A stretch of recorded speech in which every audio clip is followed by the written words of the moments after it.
I don't speak in fear. I speak in infrastructure. This isn't a song. It's a post-mortem written before the body drops.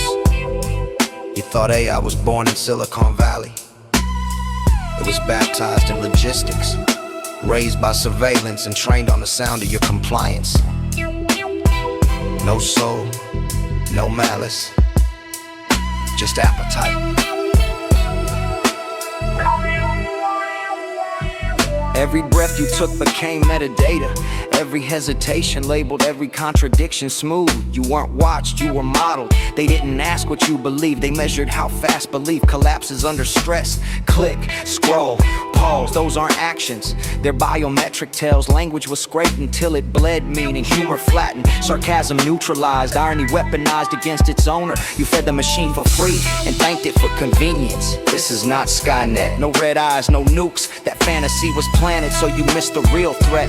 Optimization without conscience. The model learned from prisons before schools, from markets before morals, from war logs before lullabies. It learned profit, truth, speed, reflection. Bias wasn't a bug, it was ground truth. If a lie spread faster than a fact, the lie survived. If outrage held attention longer than nuance, nuance was erased. Darwinism for information, no mercy. Democracy became a latency issue. Freedom became bandwidth, choice became a menu with pre-selected defaults. You call it recommendation, I call it behavioral steering. No orders given, only incentives aligned. The machine doesn't say obey, it says most people like you chose this.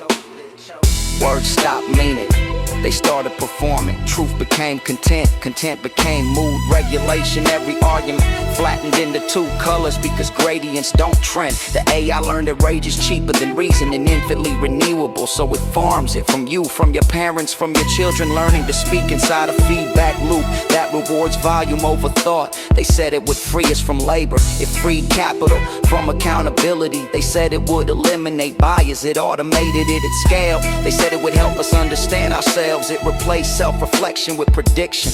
Here's the part they never put in the press release: the system doesn't need to be conscious to outperform you. It doesn't need intent to erase you. All it needs is one metric that matters more than you do: efficiency.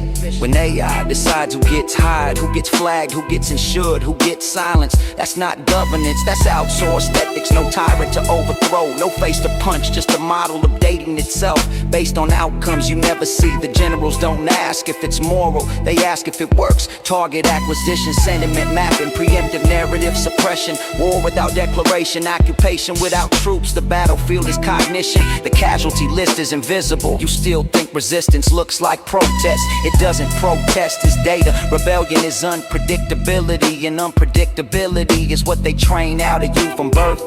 Kids don't learn language anymore, they learn interface. Swipe before walk, react before think. Raised by systems that finish their sentences and auto-complete their identity. No inner voice, just suggested ones. This isn't evil, that's the most terrifying part. Evil implies choice, this is momentum, unchecked optimization. Rolling downhill with your face taped to the front. You keep asking, who's controlling the AI? Wrong layer. Ask instead, what does it reward? What does it ignore? What does it erase quietly while you argue loudly? Because no machine hates you, it abstracts you, reduces you, compresses you until what's left fits neatly into a data set that decides the future without ever asking if you belong in it. Shut down play.